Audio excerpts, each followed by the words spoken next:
성명학 장명학의 당면 과제와 전망. 이번 시간에는 성명학, 장명학, 즉 장명법에 관한 향후 과제와 전망에 대하여 이야기를 해보겠습니다. 본 내용의 원문은 김만태 교수님의 KCI 학술 논문 한국 성명학 연구의 현황과 과제 동방문화와 사상 제3집 2017년 2월에 수록되어 있습니다. 우리 속담에 호랑이는 죽어서 가죽을 남기고 사람은 죽어서 이름을 남긴다 라고 한다. 사람에게 있어서 이름은 단순한 호칭의 수단이 아니라 바로 유의미한 존재로서의 목적 그 자체이다.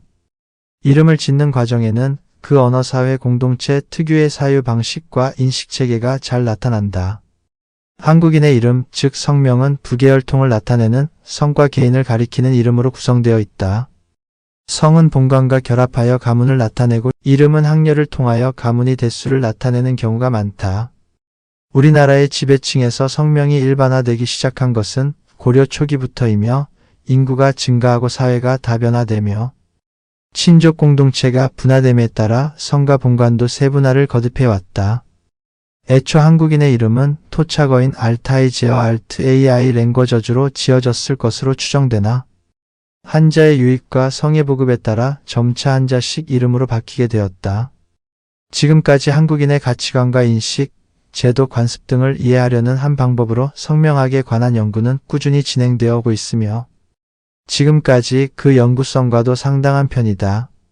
처음에는 성명학에 관한 연구가 주로 어문학계에서 진행되어 왔으나 2000년대에 이르러서는 역학 분야에서도 점차 많은 관심을 갖고서 연구를 진행하는 추세이다. 역학적 관점에서 접근하는 본 연구는 현대 한국 사회에서 단지 언어 현상으로만 그치는 것이 아니라 현세 행복 추구를 위한 수단으로도 인식되고 있는 성명학에 대해 그동안 관련 학계에서 이루었던 연구 성과를 정리한 후 한국 성명학에 관한 연구가 향후 나아가야 할 방향과 과제를 제시하고자 한다. 그간의 연구 경향들을 살펴보면 크게 5가지로 구분할 수 있다. 첫째는 고소설에 등장하는 인물들의 한자 성명을 수리장명법이나 역상장명법으로 분석하여 그 특징을 인물의 특성, 작품의 내용 등과 연계하는 경우, 둘째는 실증 사례, 계명 이혼 성격 등을 통해 그 실증성을 통계 분석하는 경우, 셋째는 기업 상호명을 수리장명법 등으로 분석하는 경우, 넷째는 성명학 이론을 전반적으로 고찰하는 경우, 다섯째는 현행 한국 장명법의 문제점을 도출하고 그 해결 방안을 제안하는 경우 등이다. 그러나 성명학 연구의 역사가 오래지 않고 성명학 연구에 대한 관심이 미흡한 때문인지 대체로 그 연구 수준이 높지 않은 편이다. 그리고 연구 주제도 서로 중복되는 경우가 많다. 따라서 앞으로 한국 성명학에 대한 연구 주제를 다양화하고 연구 수준을 심화시킬 수 있도록 관련 학계와 연구자들의 노력이 절실히 요구된다. 그 외 향후 과제로는 일본 수리장명법의 적용에 대한 재검토, 현행 발음 오행 성명학의 문제점 해결, 대법원 선정 임명용 한자의 재검토 등이 필요하다. 또한 실증 사례, 계명 이혼 성격 등을 통해 그 실증성을 통계 분석하는 경우에도 단순 통계가 아니라 조사 집단과 참조 집단 간의 비교 분석과 조사치의 차이 검증을 통해 심층적인 통계 연구가 이뤄져야 조사 결과의 왜곡을 막을 수 있다는 점도 연구자들은 명심해야 한다. 현재 성명학 장명학이 당면한 첫 번째 과제 1. 일본 수리장명법 적용의 재검토.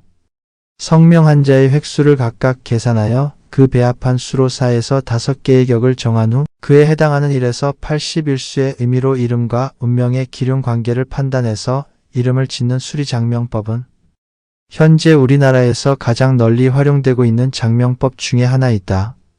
현재 한국에서 통용되고 있는 수리장명법의 기원은 일본인 장명법의 시조인 구마사키 게노가 1929년에 창안한 오격 부상법으로 거슬러 올라간다. 일본에서 성명의 신비란 책으로 발매되면서 큰 주목을 받은 이 장명법은 일본 쇼군들의 흥망성쇠에 그들의 한자 성명 글자의 획수를 구마사키가 의도적으로 짜 맞추고 달과 여성을 상징하는 음은 흉한 것으로 태양과 남성을 상징하는 양은 길한 것으로 하여 81개의 길수와 흉수로 구분해 만들어진 장명법이다. 그리고 국원수도 등의 바탕을 둔 채침의 81수 관념이나 음양오행론 상수론 등과도 전혀 무관하다.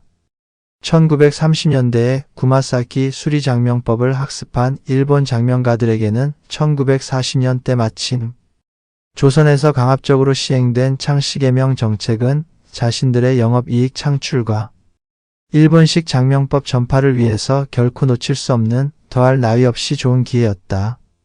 그래서 연일 신문 광고 매체를 통해 자신들의 일본식 장명법을 대대적으로 홍보하였다. 그 여파로 말미암아 길한 이름과 흉한 이름을 가리는 기준으로서 일본식 수리장명법이 성행하기 시작하여 지금은 좀처럼 무시할 수 없는 철칙으로 존재해오고 있다. 그러나 그 학술적 근거와 역사적 당위성이 결여된 현행 수리장명법은 아기 이름 장명이나 개명 시 적용하는 것을 이제부터라도 전면 재검토해야 한다. 현재 성명학 장명학이 당면한 두 번째 과제 2. 발음오행 장명법의 문제점 해결. 수리장명법과 더불어 오늘날 한국 사회에서 가장 널리 활용되고 있는 발음오행 장명법은 크게 세 가지 문제점을 안고 있다. 첫째, 입술소리 수는 미음, 비읍, 피읍과 목구멍소리 음, 이응, 히읗. 훈민정음 해례본과 다르게 오행을 잘못 배속시켜 현재 적용하고 있다는 점이다. 둘째, 한글 모음은 전혀 배제한 채 오직 자음만 장명 요건으로 적용하고 있다는 점이다. 셋째, 자음을 적용하는 경우에도 첫소리 초성의 오행만 적용할 뿐 같은 자음인 끝소리 종성의 오행은 거의 적용하지 않는다는 점이다. 말소리와 말소리를 표기하는 음소문자에 대한 과학적 분석은 음성학을 도외시할 수 없다. 그러므로 발음오행 성명학의 경우 음절을 구성하는 자음과 모음의 길이, 음양적 에너지 등을 고려해 볼 때 당연히 자음뿐만 아니라 모음도 함께 적용되어야 옳고 안전하다. 훈민정음 제자해의 내용을 바탕으로 한글 자모음의 오행을 정리하면 예시와 같다. 현재 장명가들이 뒤바꾸어 잘못 적용해오고 있는 입술소리 미음 비읍 피읍과 목구멍소리 이응 히읗의 오행을 훈민정음 원본인 해례본의 내용대로 반드시 수정해서 적용할 필요가 있다. 그리고 훈민정음 제자원리에 함축된 천지인 삼재론을 준거로 해서 한글 이름자의 중성 모음과 종성 자음의 오행도 장명 시에 반드시 함께 적용하여야 한다.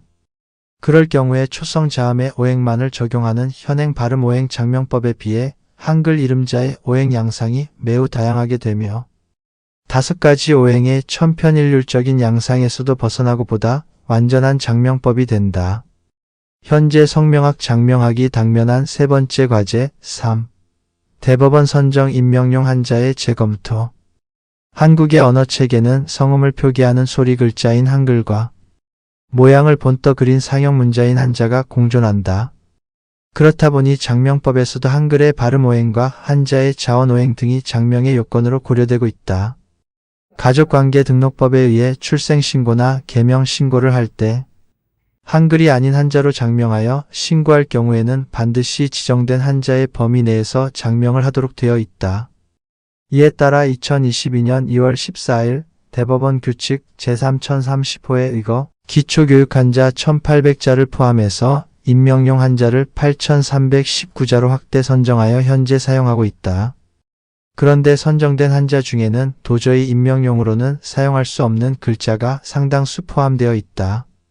예를 들면 거짓가, 가늠알간, 널관, 미칠광, 매구덩이광, 속일광, 속일개, 기벨, 객대구, 어려울난, 도둑도, 문둥병라, 죽을사, 뱀사, 간사할사, 죽일살, 벨참 등으로 임명용으로 사용되기에 매우 부적합한 한자들이 임명용 한자로 상당수 선정되어 등록되어 있다.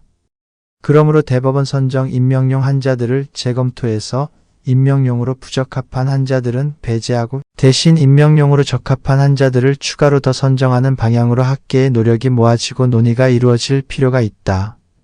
현재 성명학 장명학이 당면한 네 번째 과제 4. 성명학에 대한 인식의 전환과 연구 수준의 심화. 이름은 좋은 뜻을 담아서 부르기 쉽고 듣기 좋게 짓는 것이 기본 원칙이다. 이에 더하여 장명가들은 음양, 오행, 사주, 수리, 역상 등의 요건도 함께 참고해서 길한 이름을 짓고자 한다. 그러나 장명가들마다 장명 방법과 기준이 다른 경우가 많아 같은 사람, 같은 이름을 두고서도 그 기륭 판단이 서로 다른 경우가 빈번하다. 더구나 이름의 한자나 한글 획수를 요건으로 하는 장명법들은 그 역학적 근거도 매우 취약하다. 이런 상황은 결국 성명학에 대한 불신만 더욱 가중시키는 요인으로 작용하고 있다. 따라서 성명학에 대한 온전한 인식의 전환이 절실히 요구된다.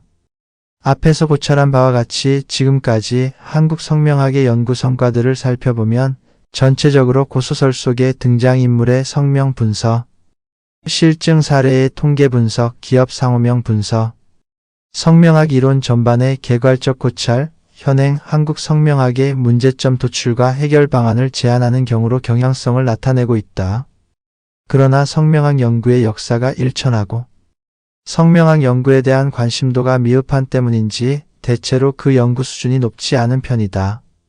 특히 석사 논문들의 경우는 시중에 장명법 책들을 그대로 옮겨 놓은 듯한 글들도 상당수 보인다. 그렇다 보니 연구 주제도 서로 중복되는 경우가 많다. 따라서 앞으로 한국 성명학에 대한 연구 주제를 다양화하고 연구 수준을 심화시킬 수 있도록 관련 학계와 학자들의 노력이 절실히 필요하다.